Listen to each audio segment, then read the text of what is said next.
Assalamualaikum warahmatullahi wabarakatuh. Kami dari kelompok 2 Manajemen Umum ingin mempresentasikan hasil kerja dan diskusi kami yang berjudul pengawasan. Adapun anggota kelompok kami yaitu saya sendiri Nurfani Izwani selaku moderator, Muhammad Abrar Arif Tanjung, Lydia Adinda Putri, Muhammad Dafa, Jumadil Arifin, Naomi Permaisi Burian, Joshua Felix, Yohanes Pardede, Octaviana, dan Joshua Tobing. Dan pada kesempatan kali ini, kami akan presentasi dan sharing kepada rekan-rekan. Mudah-mudahan bisa menambah wawasan kita semua. Untuk pembaca materi pertama, saya persilahkan. Ya oke, baik. Terima kasih kepada moderator yang telah mempersilahkan saya untuk menjelaskan materi. Di sini saya akan menjelaskan materi tentang pengertian pengawasan. Menurut Robert J. Muckler, pengawasan yaitu usaha sistematik menetapkan standar pelaksanaan dengan tujuan perencanaan, merancang sistem informasi umpan balik, membandingkan kegiatan nyata dengan standar, menentukan dan mengukur deviasi-deviasi, dan mengambil tindakan koreksi yang menjamin bahwa semua sumber daya yang dimiliki telah dipergunakan dengan efektif dan efisien. Pengawasan adalah proses dalam menetapkan ukuran kinerja dan pengambilan tindakan yang dapat mendukung pencapaian hasil yang diharapkan sesuai dengan kinerja yang telah ditetapkan tersebut. Menurut Robin, dalam Suganda menyatakan pengawasan itu merupakan suatu proses aktivitas yang sangat mendasar sehingga membutuhkan seorang manajer untuk menjalankan tugas dan pekerjaan organisasi. Menurut Kertonegoro, menyatakan pengawasan itu adalah proses melalui manajer berusaha memperoleh keyakinan bahwa kegiatan dilakukan sesuai dengan perencanaannya. Sedangkan menurut Dale dalam Winardi dikatakan bahwa pengawasan tidak hanya melihat sesuatu dengan seksama dan melaporkan hasil kegiatan mengawasi, tetapi juga mengandung arti memperbaiki dan meluruskannya sehingga mencapai tujuan yang sesuai dengan apa yang direncanakan. Dari pendapat para ahli dapat disimpulkan bahwa yang dimaksud dengan pengawasan adalah sebagai suatu proses kegiatan pimpinan yang sistematis untuk membandingkan atau memastikan dan menjamin bahwa tujuan dan sasaran serta tugas-tugas organisasi yang akan dan telah terlaksana dengan baik sesuai dengan standar, rencana, kebijakan, instruksi, dan ketentuan yang telah ditetapkan dan yang berlaku, serta untuk mengambil tindakan perbaikan yang diperlukan guna pemanfaatan manusia dan sumber daya lain yang paling efektif dan efisien dalam mencapai tujuan perusahaan. Nah, sekian dari materi pengertian pengawasan dari saya. Terima kasih kalau ada kata-kata salah. Nah, materi jenis-jenis pengawasan akan dilanjutkan oleh teman saya yang bernama Lydia. Kepada Lydia saya persilakan. Baik, terima kasih kepada pembaca sebelumnya. Di sini saya akan menjelaskan sedikit tentang jenis-jenis pengawasan. Jenis-jenis pengawasan dibagi menjadi beberapa bagian. Yang pertama ada pengawasan intern dan ekstern. Pengawasan intern adalah pengawasan yang dilakukan oleh seorang atasan kepada bawahannya. Yang kedua adalah pengawasan eksternnya, itu pengawasan yang dilakukan oleh pihak luar yang dapat dilakukan secara formal ataupun informal. Selanjutnya ada pengawasan preventif dan represif. Pengawasan preventif adalah pengawasan yang dilakukan sebelum kegiatan dilakukan untuk menghindari penyimpangan-penyimpangan dalam pelaksanaannya. Sedangkan pengawasan represif adalah pengawasan yang dilakukan setelah terjadinya kesalahan dalam pelaksanaannya. Selanjutnya ada pengawasan aktif dan pasif, yaitu pengawasan aktif adalah pengawasan yang dilaksanakan di tempat kegiatan yang bersangkutan, sedangkan pengawasan pasif atau pengawasan jauh adalah pengawasan melalui penelitian dan pengujian terhadap surat-surat pertanggungjawaban yang disertai dengan bukti-bukti penerimaan dan pengeluaran. Selanjutnya ada pengawasan kebenaran formil. Pemeriksaan kebenaran formil adalah pemeriksaan terhadap pengeluaran apakah telah sesuai dengan peraturan, tidak kadaluarsa, dan hak itu terbukti kebenarannya. Sementara hak pemeriksaan berdasarkan kebenaran material adalah pemeriksaan terhadap pengeluaran apakah telah memenuhi prinsip ekonomi, yaitu pengeluaran tersebut diperlukan dengan beban biaya yang serendah mungkin. Terima kasih. Selanjutnya akan dijelaskan oleh rekan saya. Terima kasih. Terima kasih kepada Lydia. Pada materi saya akan menyebutkan fungsi-fungsi pengawasan. Adapun fungsi pengawasan yang diantaranya yaitu yang pertama untuk menilai apakah setiap unit-unit telah melakukan kebijaksanaan dan prosedur yang menjadi tanggung jawabnya masing-masing. Yang kedua, untuk menilai apakah surat-surat atau laporan yang dihasilkan telah menggambarkan kegiatan-kegiatan yang sebenarnya secara cermat maupun tepat. Yang ketiga, untuk menilai apakah pengendalian manajemen sudah cukup memadai dan dilaksanakan secara efektif. Yang keempat, untuk meneliti apakah kegiatan sudah terlaksana secara efektif, yaitu mencapai tujuan yang telah ditetapkan sebelumnya. Dan yang terakhir, untuk meneliti apakah kegiatan sudah dilaksanakan secara efisien. Baiklah, terima kasih. Untuk materi selanjutnya, saya serahkan kepada Jumadil. Terima kasih kepada teman saya, Muhammad Dafa. Baiklah, di sini saya akan menjelaskan tentang prinsip pengawasan. Prinsip pengawasan yang merupakan sebuah conditio sine qua non bagi suatu sistem pengawasan yang efektif. Prinsip pokok dibagi menjadi dua. Prinsip pokok pertama merupakan suatu keharusan rencana itu merupakan standar atau alat pengukur daripada pekerja yang dilaksanakan oleh bawahannya. Dan prinsip pokok yang kedua merupakan suatu keharusan yang perlu ada agar sistem pengawasan itu memang benar-benar dapat dilakukan atau dilaksanakan. Demikian yang saya jelaskan, kurang atau lebih saya minta maaf sebesar-besarnya. Dan selanjutnya saya serahkan kepada teman saya, Niko. Baik, terima kasih. Saya akan menjelaskan tentang manfaat pengawasan. Berikut manfaat pengawasan. Untuk memberikan ruang reguler untuk supervisors untuk merenungkan isi dalam dan pekerjaan mereka. Untuk mengembangkan pemahaman dan keterampilan dalam bekerja. Untuk menerima informasi dan perspektif lain mengenai pekerjaan seseorang. Untuk menjadi dukungan baik segi pribadi ataupun pekerjaan. Untuk memastikan bahwa sebagai pribadi dan sebagai pekerja tidak ditinggalkan, tidak perlu membawa kesulitan, masalah, dan proyeksi saja. Untuk memiliki ruang untuk mengeksplorasi dan mengekspresikan distress stimulation pribadi, transparansi atau counter transparansi yang mungkin dibawa oleh pekerjaan. Untuk merencanakan dan memanfaatkan sumber daya pribadi dan profesional yang lebih baik. Untuk menjadi proaktif bukan reaktif.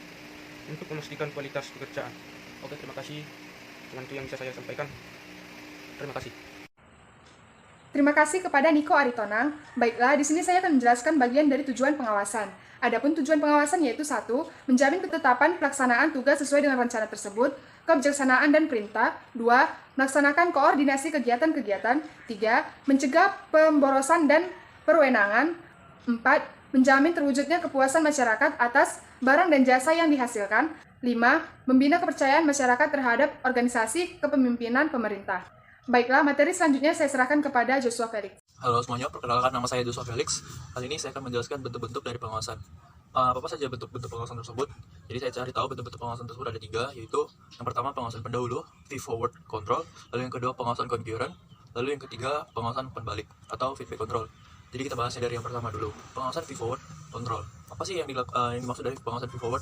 Pengawasan feed-forward ini dirancang untuk mengantisipasi penyimpangan standar dan memungkinkan koreksi dibuat sebelum kegiatan terselesaikan. Pengawasan akan lebih efektif bila manajer menerima informasi yang akurat dan tepat waktu. Jadi yang pengawasan feed-forward ini saya akan menjelaskan sedikit. Sebelum kegiatan tersebut dilaksanakan, ada baiknya kita melakukan pengawasan dahulu. Jadi ketika kegiatan tersebut berlangsung, tidak ada terjadi penyimpangan yang terjadi. Yang kedua, saya akan membahasnya pengawasan concurrent. Pengawasan concurrent ini adalah pengawasan yang terjadi ketika pelaksanaan kegiatan tersebut berlangsung, di mana suatu aspek harus memenuhi syarat yang ditentukan sebelum kegiatan dilakukan untuk menjamin ketepatan pelaksanaan kegiatan. Jadi bedanya yang pertama concurrent ini dilakukan ketika acaranya berlangsung. Jadi dilakukanlah pengawasan concurrent ini. Jadi ketika ada suatu penyimpangan yang terjadi langsung disampaikan ke manajer tersebut. Lalu yang ketiga, pengawasan feedback control atau pembalik, mengukur hasil suatu kegiatan yang telah dilaksanakan guna mengukur penyimpangan yang mungkin terjadi atau tidak sesuai setelah kegiatan terjadi. Yang ketiga ini dilakukan pengawasan setelah kegiatan itu sudah dilaksanakan. Jadi setelah kegiatan tersebut sudah dilaksanakan, ada baiknya dilakukan feedback atau pembalik. Jadi bisa dikoreksi di mana ada kesalahan atau penyimpangan yang tidak sesuai di kegiatan tersebut. Terima kasih, mungkin itu saja yang bisa dapat saya jelaskan. Terima kasih. Terima kasih sebelumnya kepada rekan saya Joshua Felix Sirait yang telah menjabarkan bentuk-bentuk pengawasan, dan saat ini saya akan menjabarkan mengenai alat bantu pengawasan. Nah, pada alat bantu pengawasan memiliki 4 poin pokok utama. Yang pertama, manajemen pengecualian atau manajemen by exception, yaitu manajemen pengecualian yang teknik pengawasan yang memungkinkan hanya penyimpanan kecil antara yang direncanakan dan kinerja aktual yang mendapatkan perhatian dari wirausahawan. Yang kedua, manajemen informasi sistem atau MIS. MIS yaitu suatu metode informal pengadaan dan penyediaan bagi manajemen informasi yang diperlukan dengan akurat dan tepat waktu untuk membantu proses pembuatan keputusan dan kemungkinan fungsi-fungsi perencanaan, pengawasan, dan operasional organisasi yang dilaksanakan secara efektif. Yang ketiga, analisa rasio. Rasio adalah hubungan antara dua angka yang dihitung dengan membagi suatu angka dengan angka lainnya. Dan yang keempat, penganggaran. Anggaran dalam organisasi ialah rencana keuangan yang menguraikan bagaimana dana pada periode waktu tertentu akan dibelanjakan maupun bagaimana dana tersebut akan diperoleh. Demikianlah alat bantu pengawasan. Selanjutnya akan dijelaskan syarat-syarat pengawasan oleh rekan saya Octaviana. Terima kasih. Syarat-syarat pengawasan. 1. Pengawasan harus mendukung sifat dan kebutuhan kegiatan. 2. Pengawasan harus melaporkan setiap penyimpangan yang terjadi. 3. Pengawasan harus mempunyai pandangan ke depan. 4. Pengawasan harus objektif, teliti, dan sesuai dengan standar. 5. Pengawasan harus luas atau fleksibel. 6. Pengawasan harus serasi dengan pola organisasi. 7. Pengawasan harus mudah dimengerti. 8. Pengawasan harus ekonomis. 9. Pengawasan harus diikuti dengan perbaikan atau koreksi.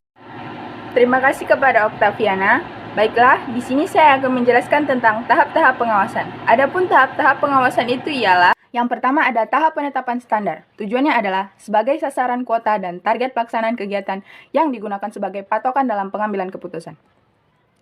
Bentuk-bentuk standar yang umum yaitu, yang pertama ada standar fisik, kemudian ada standar moneter atau biaya, kemudian ada standar waktu. Lalu, tahapan yang kedua yaitu tahap penentuan pengukuran pelaksanaan kegiatan. Digunakan sebagai dasar atas pelaksanaan kegiatan yang dilakukan secara tepat. Kemudian ada tahap pengukuran pelaksanaan kegiatan. Beberapa proses yang berulang dan kontinu, yang berupa atas pengamatan, laporan metode, pengujian, dan sampel. Kemudian ada tahap pembandingan pelaksanaan dengan standar dan analisa. Penyimpangan digunakan untuk mengetahui penyebab terjadinya penyimpangan dan menganalisanya mengapa bisa terjadi demikian. Juga digunakan sebagai alat pengambilan keputusan sebagai manajer. Bila diketahui pelaksanaannya terjadi penyimpangan, di mana perlu ada perbaikan dalam pelaksanaannya. Menurut J.R. Terry dalam Sukama halaman 116, proses pengawasan terjadi atas 4 tahapan yaitu, yang pertama ada menentukan standar atau dasar bagi pengawasan, yang kedua ada pengukuran pelaksanaan, ketiga ada membandingkan pelaksanaan dengan standar dan menentukan dan temukanlah perbedaan jika ada, dan yang terakhir ada memperbaiki penyimpangan dengan cara-cara tindakan yang tepat. Baiklah, selanjutnya akan dilanjutkan oleh rekan saya. Terima kasih. 11. Pentingnya pengawasan. 1. Perubahan lingkungan organisasi. Berbagai perubahan lingkungan organisasi terjadi terus-menerus dan tak dapat dihindari, seperti munculnya inovasi produk dan pesaing baru, diketemukannya bahan baku dan sebagainya. Melalui fungsi pengawasannya, manajer mendeteksi perubahan yang berpengaruh pada barang dan jasa organisasi sehingga mampu menghadapi tantangan atau memanfaatkan kesempatan yang diciptakan perubahan yang terjadi. 2. Pentingnya kompleksitas organisasi. Semakin besar organisasi, makin memerlukan pengawasan yang lebih formal dan hati-hati. Berbagai jenis produk harus diawasi untuk menjamin kualitas dan profitabilitas tetap terjaga. Semua memerlukan pelaksanaan fungsi pengawasan yang lebih efisien dan efektif. 3. Meminimalisasikan tingginya kesalahan-kesalahan. Bila para bawahan tidak membuat kesalahan, manajer dapat secara sederhana melakukan fungsi pengawasan. Tetapi kebanyakan anggota organisasi sering membuat kesalahan. Sistem pengawasan memungkinkan manajer mendeteksi kesalahan tersebut sebelum menjadi kritis. 4. Kebutuhan manajer untuk mendelegasikan wewenang. Bila manajer mendelegasikan wewenang kepada bawahannya, tanggung jawab atasan itu sendiri tidak berkurang. Satu-satunya cara manajer dapat menentukan apakah bawahan telah melakukan tugasnya adalah dengan mengimplementasikan sistem pengawasan. 5. Komunikasi. 6. Menilai informasi dan mengambil tindakan koreksi. Langkah terakhir adalah pembandingan petunjuk dengan standar. Menentukan apakah tindakan koreksi perlu diambil dan kemudian pengambilan tindakan. Baiklah, segitu saja materi yang bisa kami sampaikan. Kurang dan lebihnya, kami mohon maaf. Pendidikan bukan hanya persoalan ke sekolah atau kampus, lalu mendapatkan ijazah, tapi soal memperluas wawasan serta menyerap ilmu kehidupan. Akhirul kata, wassalamualaikum warahmatullahi wabarakatuh.